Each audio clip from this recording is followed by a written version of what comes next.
National Assembly has granted financial and administrative autonomy to all the local governments across Nigeria.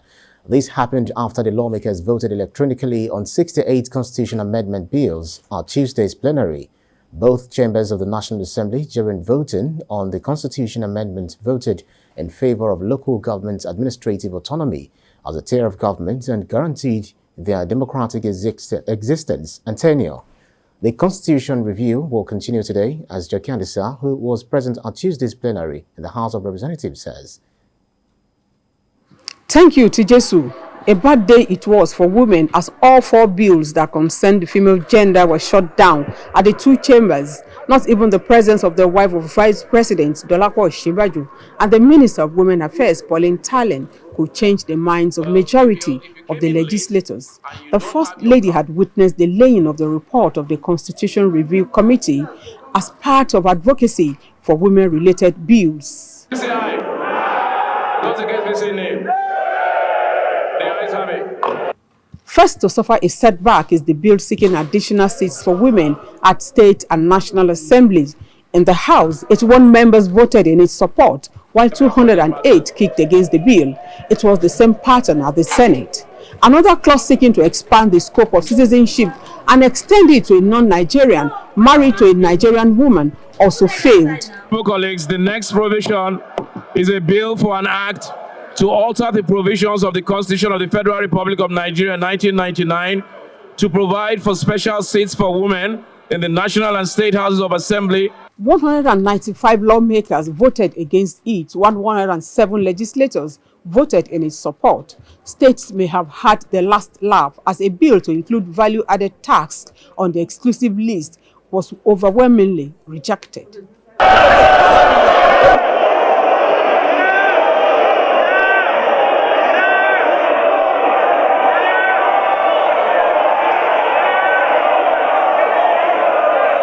Whatever amendment you vote for will be recorded that you voted this way or that. Despite desperate efforts by the Speaker and other gender-friendly legislators, the bill, which seeks a minimum of 20% for women in ministerial or commissioner nominees, got a support of 226 votes as against the required 240 benchmark. Though Speaker Femi Gbajabiamila opted for a voice vote and ruled in favor of the passage of the bill, it was rejected at the Senate. To propose that the percentage proposed in the provision, in the clause, which was to guarantee that women have a minimum of 35% at all levels of party administration, should be changed to 15%. With the love we have for our women, that they should not go empty-handed.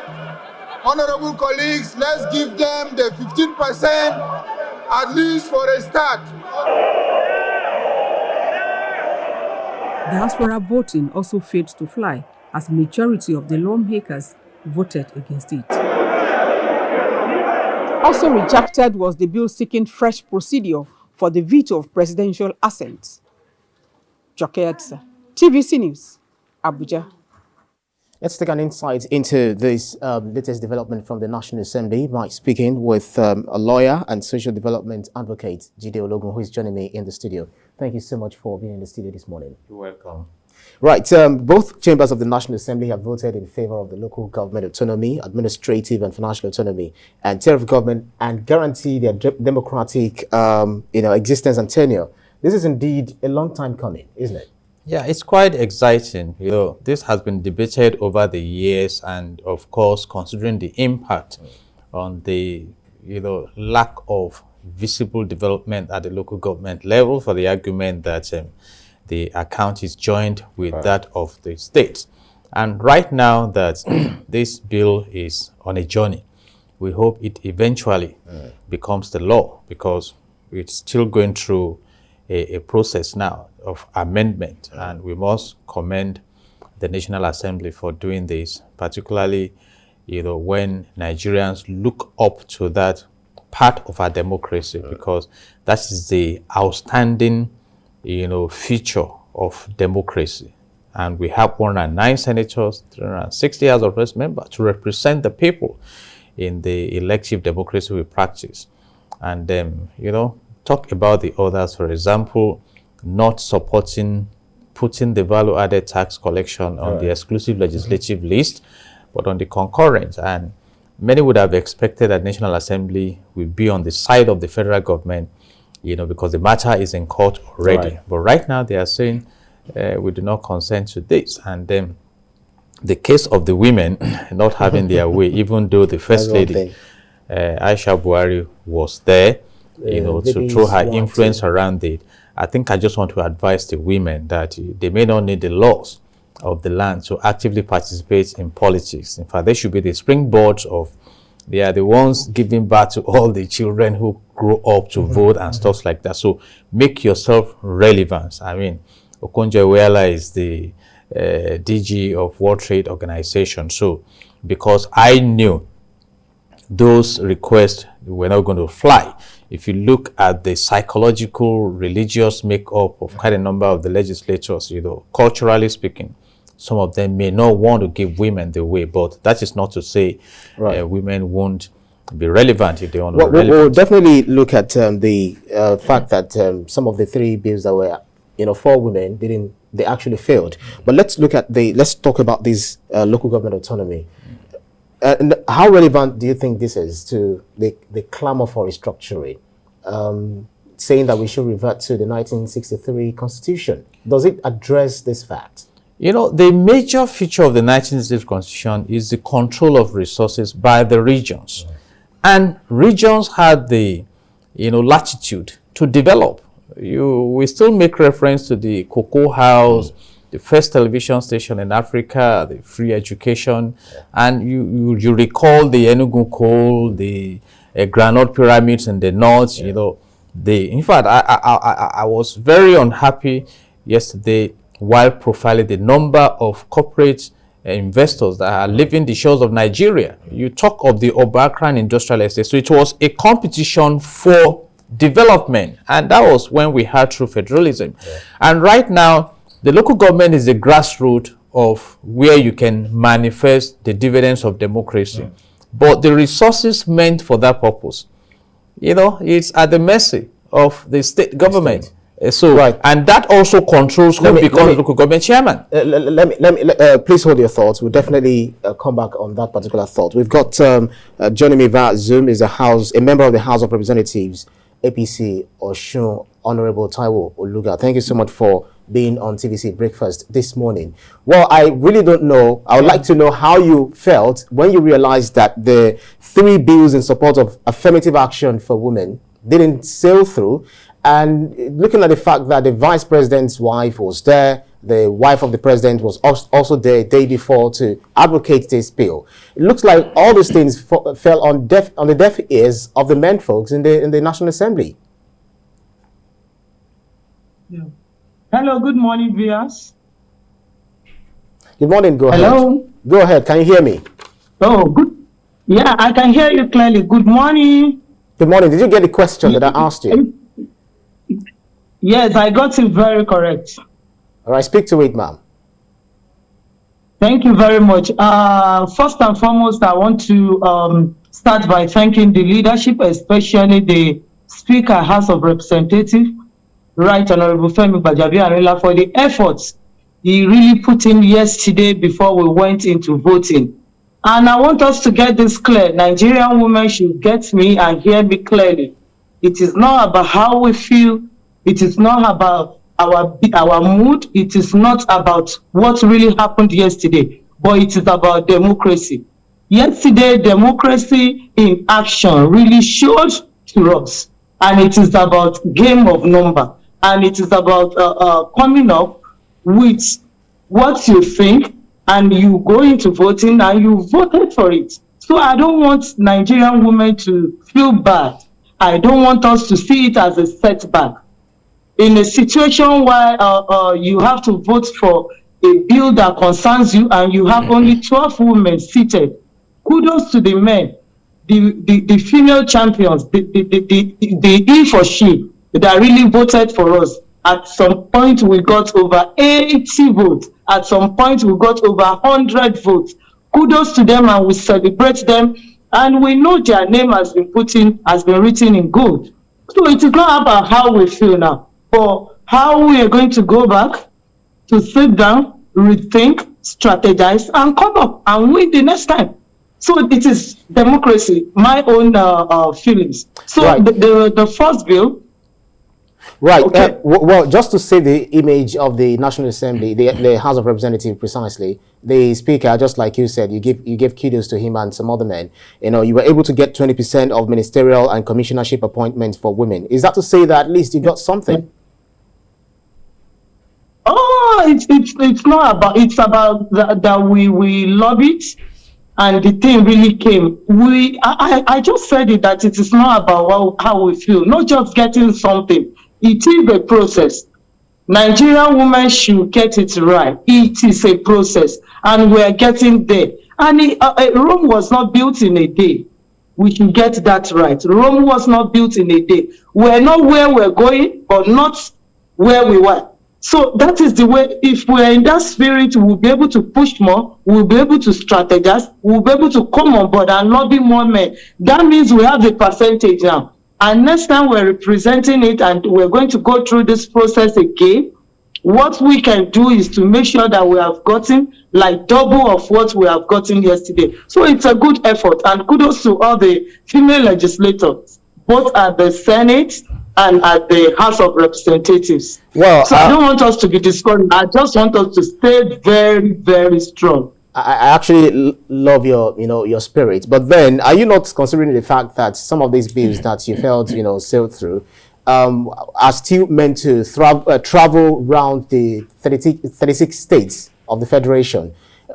What if they are met with some resistance from some of these lawmakers and these bills, are killed at the end of the day? Oh, that's why I say the democracy process was really in action yesterday. It is a game of number. Now you're just saying, what about if it has gone around through the 36 states? We're waiting. Let's see, even maybe Mr. President will have a second opinion about it. Because President Muhammadu Buhari specifically said it, that he is keen about increasing the numbers of women in governance. So we want to see how the whole scenario will go. But as we are very calm, and we're just thinking how to come up with another strategy that will make us to win and that will make us to get more numbers. Don't be sentimental. Nigerian women should not be sentimental about what happened yesterday. Politics, it is a game of number. You just have to do more. You just have to put in more effort. You just have to lobby more. You just have to get it right from the leadership. Even the 20% that we got, right, if not for Mr. Speaker, it will have resisted to 20%. And that was the opinion, that the least we could do should be 30%. Because if you look at the cabinet of President Muhammadu Buhari, as we speak, we have more than 20% of the cabinet. We also have about 7 women on board. So if you're saying 20% of 36 ministers, one per state across the country, that means we're talking about 6. But currently, if you have 7, it means we are above 20%. But what that simply means, the clause, is that at least, because we're going to have a change of government in the next few months, another person will come on board as our president. And we have not known, and we may not know. So I think the stage we are now is at least, it can be 40%, it can be 50%. So I want Nigerian women to stay calm, that it is at least. We are not discouraged. We just need to re-strategize. As much as you're urging them to be calm and not to be agitated with the fact that they're not able to get what they want in the first place, does that mean you're going to sit back, relax, and watch them do their thing in the National Assembly? What strategies are there? Are you bringing on the table? No. What measures are you bringing on the table to ensure that some of the things that you want, some of the bills that you want to sail through, are really taken at the end of the day? Thank you very much. One of the things we will keep doing, that we have been doing, even as a committee, working with the Office of the Honorable Minister of Women Affairs, is to increase our awareness, increase our sensitization, go around, bring up their morale. Let more women like us, that we got here without reserving a seat for us. Let's have more. I think the men are just being threatened by their seats, and I don't think they need to. We are just to complement their efforts. We are not to compete with them. I have said this severally, and I'm saying it again.